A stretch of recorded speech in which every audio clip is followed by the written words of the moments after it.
While the sight of cars being tossed around in a raging torrent may look like a scene from a Hollywood blockbuster, this became a reality for the small Cornish village of Boscastle in August 2004. This was one of the worst flash floods Britain has ever seen. It would take just 8 hours to turn this picturesque village into a scene of total devastation.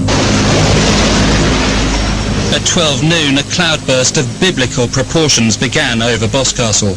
By the end of the day, it would have dumped nearly 8 inches of rain straight into its main river, the Valency.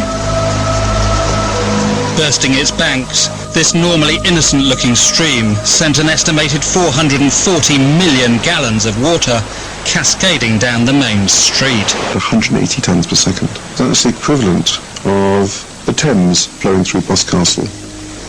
The river. As I reviewed the footage taken that day, I couldn't believe what I was seeing. That's a tree. That is a big tree. By 3:45, the river had burst its banks and overwhelmed the car park at the top of the village. As the first of many cars were swept down the main street, it was obvious that a major disaster was unfolding.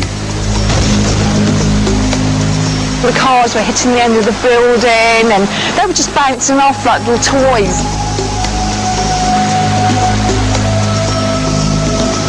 It was surreal because it was like watching film, like you're just numb, you're kind of stunned. 2 helicopters were scrambled.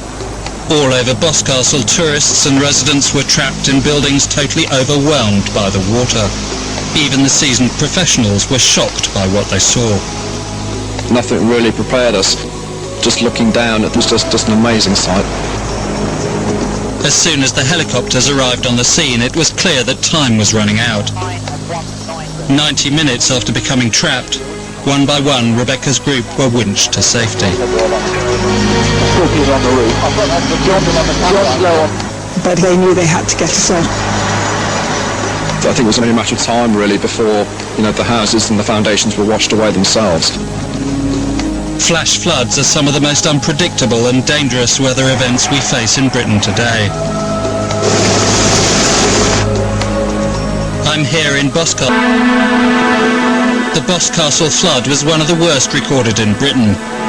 With the sight of collapsing buildings and vehicles being washed down the main street, it looked as if there had been a major loss of life. By 8 o'clock that evening, 8 hours after the rain had started and just 5 hours after the river burst its banks, the water finally receded. It was only then that the true cost could be counted. But with the harbour containing over 100 cars, no one knew how many bodies. 100 people had been rescued in the biggest airlift since the Second World War. Roads ripped up, bridges and buildings destroyed, and over 115 cars swept away. The residents of this tranquil village were left in a state of shock. There was an eerie silence over the whole village, and the only thing I could hear, which... Water is driven by gravity, and water is trying to find the lowest point. And so Boscastle then acts like a funnel. As the water raced through the village, it carried away everything in its path.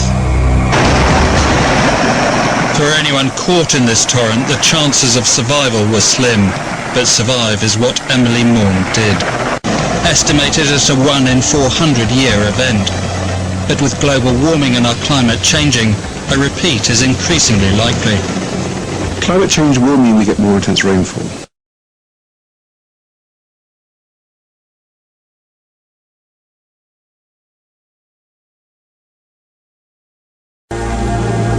I still can't actually quite believe that none of these cars have got people in them.